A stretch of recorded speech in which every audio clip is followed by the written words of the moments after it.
Hey, John here. Got some questions from a friend on Facebook about my K-Tech suspension and my setup with the suspension, and kind of how the preload works. I thought I'd shoot a quick video and just talk about K-Tech real quick and my experiences with that. On the back of my R1, I'm running the K-Tech DDS Pro shock. There's a light shock and a pro shock, and the difference between the two is really in the preload. You'll notice on my pro shock here, the preload is hydraulic, and there's this kind of a bolt head here that is a hex that you can use to pre-compress the spring. That's the preload. On a stock shock, when you get a stock bike, typically there's a couple of collars there that you're rotating. They're really, really difficult. Here I've got a Motion Pro spinner tool with a 12 mil on it, and you can just put that right on there, and boom, that's how you adjust your preload. You turn that and it'll adjust the spring up and down and pre-compress the spring for your weight or for the style of riding you're doing, and that's it. There's no hose, there's no external handle, nothing to get in the way. It's all self-contained right in that collar.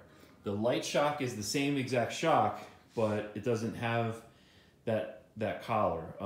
Different ways to look at it. The light shock is a little bit lighter because it doesn't have the hydraulic collar.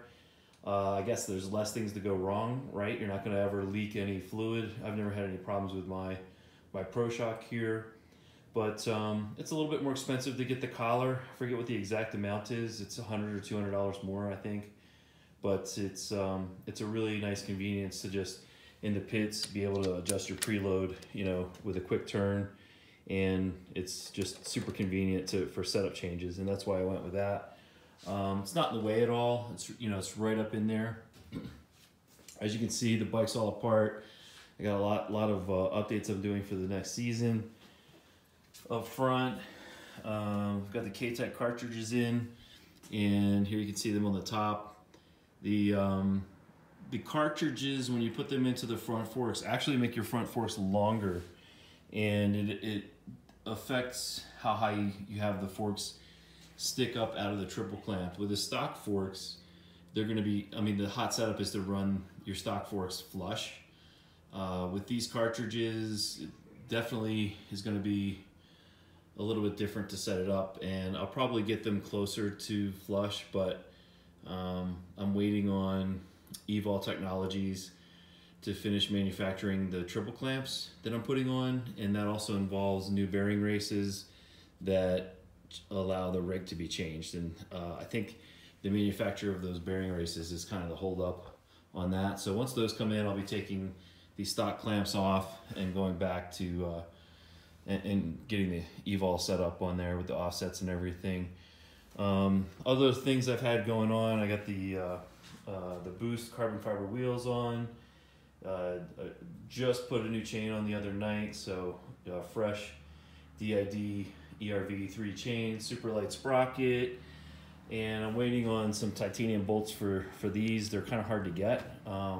Even Pro Bolt doesn't make them. It's sort of a funky thread pitch. So there's that, and I have the tight tail subframe, the undertail from Yamaha, the stock OEM undertail, does not fit on there. And I noticed on some of the forums that there's some guys talking about that, like, you know, how do you get this undertail on here? So all of it, you can tell it's not gonna fit. So I got to trim all that. Now this piece is only about $22 from Yamaha, so I'm not really worried about trimming it. I've got 2 sets of armor bodies to mount up on the bike, and my painter's he's had the flu for a little while, so I've, you know, had some delays there, but I mount that tail, drill it out, get all the bodywork drilled, and then that's off to paint.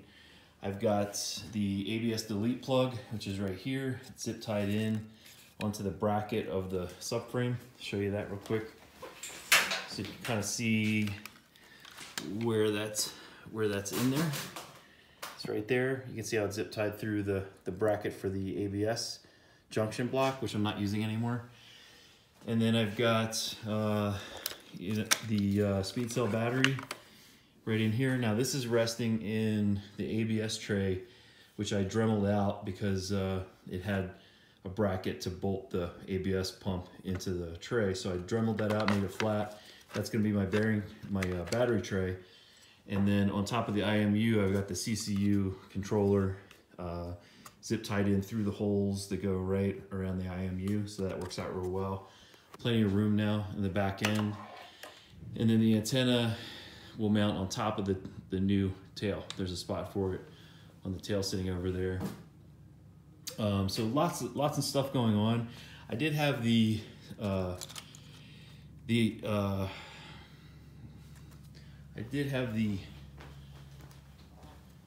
ECU in the center of the bike under the tank. I've always been kind of nervous about just getting gasoline on it. It's been pretty well protected there. I ran it all season, but since the Armor Body's bodywork has to use the stock side panels, I decided to put the ECU back out here. I'll be wrapping the air box. I've got the new Sprint F1 filter, that super awesome new filter they came out with, and then I'll be doing some dyno testing on that. Running the new Gale Speed Master, Billet Master. So, and I've got new shift lights that I have to wire in as well. So all kinds of things going on sort of at once. Running Brembo T-drives up front now, and they just spin forever. I mean, the wheels with the ceramic bearings are really nice. Still lots to do, but that's just kind of an update, and I hope that answers the question about the shock preload. The shock being set up for my weight and riding style was one of the biggest things that affected my lap times. I dropped 4 seconds with the suspension upgrade.